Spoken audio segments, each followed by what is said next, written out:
I'm Josh Strong with CrossFit Breaux. Jordy Gremion. We're going to go over some wall ball efficiency tips to help prepare for 13.3. Alright, so the first thing we'll talk about is the standards for the wall ball. Alright, wall ball standards are the hips. As the person goes down with the ball, the hip crease needs to go below the knee crease, just like an air squat. So we can see that the thighs go downward towards the back, lower than parallel. Alright, that's the bottom. The top, the ball is to hit right above the 10-foot target. Alright? So we're talking about foot position. So get up against the wall and then come over. Or come to the back. Alright? Feet need to be roughly shoulder width apart, just like an air squat. Alright? Now, the initiation of movement, the wall ball is going to be the same as the air squat. The butt is going to come back and then down.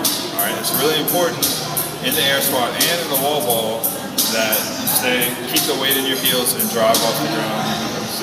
Okay, come on this side. So we'll talk about the ball position. Alright.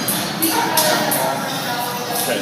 In the wall ball, it's really important that you keep your elbows tight and under the ball, okay? This is a supportive position, all right? The shoulders are locked, the arms or the hands are under the ball. If we get out here, we're holding onto the ball with friction, having to press the ball in, all right? And that's gonna wear out the inside of the shoulder and the pecs, just trying to hold onto the ball. So it's worth the extra energy to get the elbows out under the ball to support it, okay? Talk about dropping down. As we drop down, the butt needs to travel back and down. Back stays tight. Chest stays high. Alright? Ball height. Drop the ball, lower. Alright? This is what we don't want to see. Some people stand up. So sometimes when people are coming down at the bottom of the wall ball, you'll see them drop the ball from up in front of the face here. Drop the ball from up in front of the face here and come down with it here. Okay? When you drop down here, now you have to do double work, all right? We have to drive out of the squat, and we have to get the ball back up to the top, okay? That's just extra work that's unnecessary. Whereas if we keep the elbows under the ball, keep the ball high, we're minimizing the distance that we have to move the ball, all right? So hit the bottom. There we go. Hips below the knees, driving out of the heels, balls high, elbows are under the ball, hands are under the ball, and support, all right? Do one? Okay. Set it down. The next thing about the wall ball is the throw. Alright? So get in the air squat. This is just like a thruster. Okay, a wall ball is just a thruster. As he's coming up, he doesn't want to jump from the bottom of the squat. Okay, the levers are all wrong for jumping at this point. When you jump, you're not going to do a squat and then jump. We're going to jump from this power position. Okay, so all we have to do is open the hips and add some momentum to the object, okay? So as you're coming out of the bottom of the squat, it needs to be steady and strong until you hit this position, okay? In this position, just like the thruster, that's when you want to accelerate, okay? You want to concentrate on throwing the ball with your legs. If you start using your arms to throw the ball, your arms are going to burn out, okay? It's really important that this throw comes from the hip, okay? In this particular workout that we're preparing for tomorrow, 13.3, the next movement is 90 double unders. The last thing you want to go into 90 double unders with is smoked shoulders. Alright? Shoulders.